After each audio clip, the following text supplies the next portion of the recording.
Hi there, everybody. So today, what we're going to do is we're going to talk about the book that we're going to read for the last part of this course.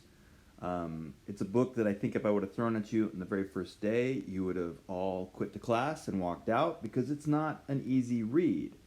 That being said, now that you guys have a lot more information, a lot more understanding about global governance, you guys can approach a book like this and not just read it and understand it, even though it is still complex, but I think you guys can critique it and say, good ideas, bad ideas, why? Because now you have a lot of examples to think about. You know what you're trying to do with global governance. So let me just talk about this book in general, and then I'll get into it. What this book is essentially saying is it's essentially saying everything we've done in this class so far has started with the assumption that there's these things called states. And states have to work in an anarchic environment. There's no third party, and they have to solve problems together. And we get these things called collective action problems, blah, blah, blah. I've used the analogy of roommates. Each these individual roommates who get together and have to try and solve problems together. Great. That's what we've talked about so far. What this book says is this book says essentially that system worked well for a while, but it's not solving the problems that are like the key problems coming up. Like not just little things, but like things like it can't solve the problem of climate change. That system can't solve the problem of nuclear weapons and weapons of mass destruction. It can't solve the big problems, and those big problems are the things that are going to sort of kill us all. So as we move forward, the world has moved forward, but the system is still a 1945 system or even older. We need a system that works for the problems that we face today, which means we need to get rid of that old system and bring in a new system. So it's essentially challenging not the ideas of global governance, but saying, how do we do global governance? It needs to be an entirely different system. The system we have doesn't work. Throw it out, start over again. So let's talk about this. First, we're going to start by talking about like the problems of global governance that he points out. Now, there's a lot of problems with global governance. Like, for example, the other day, I talked about climate change, and one of the things I said is, man, it's solvable, but man, it's super complex to do it. You know, a lot of things have to fall into place. In fact, you might say the system that we have right now, it makes it very unlikely that we'll come to a solution with climate change until it's so bad that we have to do something, but then by then it's too late. But he's going to look at sort of more broad problems with global government. So, for example, he's going to start with this idea that, look, there's too many gaps that global governance doesn't deal with, like climate change, weapons of mass destruction. Some would say just about every topic you guys are working on, clearly global governance hasn't been able to sort of solve it so far. Maybe it's that the system that we have just doesn't work. The state system we have doesn't work. Another thing is it moves too slow. Again, we might be able to get to these solutions, but after we have these long conversations, blah, blah, blah, when finally we come to a solution and it's 10, 20 years later, how many people have suffered in the meantime while states try and get their act together? So it's not responsive enough, I guess is the way to say that. Another problem is that he's going to talk about is it's by global elites for global elites. It's essentially, if I was a Marxist, which I'm not, but let's just pretend I am for a second, it's by the global rich for the global rich. If it's about power, it's by those who have power for those who have power. Like those who have the access to power and money and all those things use the system to keep access to power and money and all those things. So is it really addressing the problems that you have? So, for example, human trafficking, what's that got to do with global elites? And that's why it's so hard to sort of solve a problem like that. But when it comes to like moving money around, global governance is really quick about how to move money around quickly and easily. So it's not necessarily addressing the problems we want to. So the worst case scenario. So we just sort of take this as sort of its worst case scenario. The rich and powerful use it for their own purposes. You know, it's all a global scam, and you know the rich and the powerful create this system that keeps them rich and powerful. That's the worst case scenario. There are arguments for that. I don't necessarily need to go there. The best case scenario is that there's no conspiracy. They're not trying to do this, but it really does end up working for them. And so it feels like a very illegitimate system, that if you don't have power, if you don't have authority, like for those of us who are Americans, like we have a lot of say in the global governance system. But if I live in Bangladesh, my country has very little say in the whole system. Is the system working for me? I'd say maybe not. So, on a global scale, is it legitimate?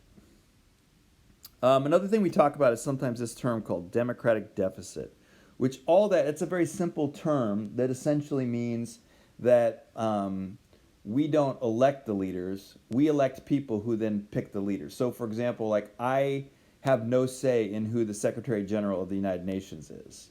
I get to help pick the president, and the president of the United States gets to help pick the Secretary General.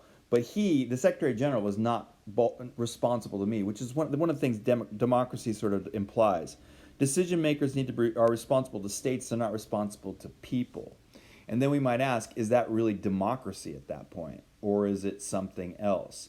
And if we think democracy is so cool inside of America, why aren't we okay with democracy outside of America? We'll talk about that in a second. But what that ends up meaning is there's a lack of accountability. At the global level, all this global governance we're talking about, it's more like we're trying to influence them, but we don't really have a direct say in what they do. Are they really doing things for us, or are they doing things for the powerful?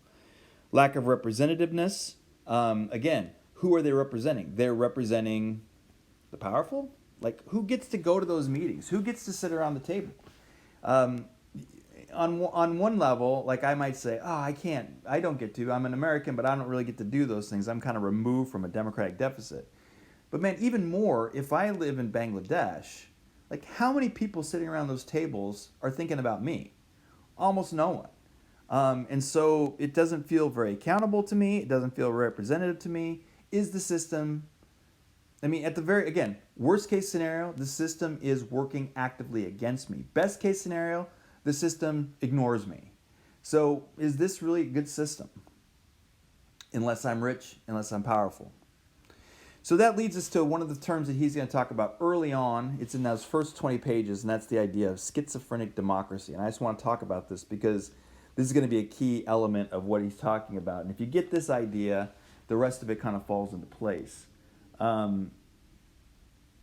So the West, the United States, Europe, we love democracy. I'm actually recording this on election day, and man, you turn on anything. It doesn't matter who you're talking about. It could be, Kendall Jenner. It could be, President Obama or former President Obama. They're all saying the same thing: get out and vote, right? We love democracy. We think democracy is great. We think it is not just sort of a good thing, but we think it is like a valuable thing. And we want other countries to have democracy as well. We have a mission to spread this. The problem, though, is at the level of global governance, we're not okay with democracy. Like we've talked about this before at the United Nations, the United States has a veto on the Security Council. In other words, we, at the level of global governance, the United States says democracy, schmocracy. The United States gets a veto. If we say no, it doesn't happen. Who gets to be in charge of the World Bank, for example? Well, the system is structured in such a way that the United States has far more say in it than, say, any other country. Is that democracy? No, it's not democracy at all. So this is the schizophrenia here. We love democracy. Not just that, we think it is incredibly valuable philosophically, practically, all those sorts of things, and yet we say not at the level of global governance, though. That's not cool. So democracy inside but not outside. This is the schizophrenia he talks about, which is actually not schizophrenia for those of you who take psychology, but just work with me here. It's more split personality idea instead of schizophrenia. And then this double standard leads to other double standards, such as when we talk about when the United States, for example, or Russia, this just happened the other day where Russia dropped a bomb in the middle of Syria and killed a bunch of civilians, and they called it, just like the United States would, collateral damage. So it's collateral damage if a powerful state does it, or the West does it. It's a war crime if a non-powerful state does it. Very schizophrenic, very double standard. Sorry, not schizophrenic, but double standard. Genuinely democratic states are considered inherently peaceful and good. So what does that mean? That means that states that aren't democratic are considered not peaceful, not good, and they can be set aside and they can be sort of attacked. And yet at the global governance level, we don't think democracy is the best thing at all. So this is where it gets really tricky, is if they're inherently peaceful and good, why don't we have a democratic system at the global level? Bottom line, globalization and the sort of increasing connections between states, all this kind of thing, where the roommates are essentially in more and more contact with each other, it amplifies these contradictions. It brings them more clearly out. They probably were already always there, but the more and more we see what happens in the world and we're aware of what's going on, those contradictions, they get harder and harder and harder to live with, harder and harder to understand. Or they make the whole thing feel like a con game, where the U.S. is saying democracy, democracy, democracy, but at the global level, the United States is saying the exact opposite, and the same thing with Europe. And again, all of this weakens the desirability and legitimacy of the concept of democracy. That not only does it sort of create these problems at the global level, it also can turn around and say, well, then is democracy really the thing that you think is the best? Do you really trust the people? I'm not sure that you do. And so maybe democracy is not all it's cracked up to be. It undermines the whole idea of democracy itself. All right, these are the problems with global governance. There's a bunch of other ones as well, but these are sort of the main ones.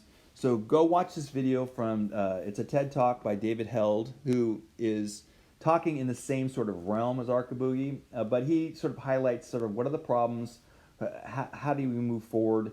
His answer is going to be sort of a weakened version of Archibugi's answer. So we'll watch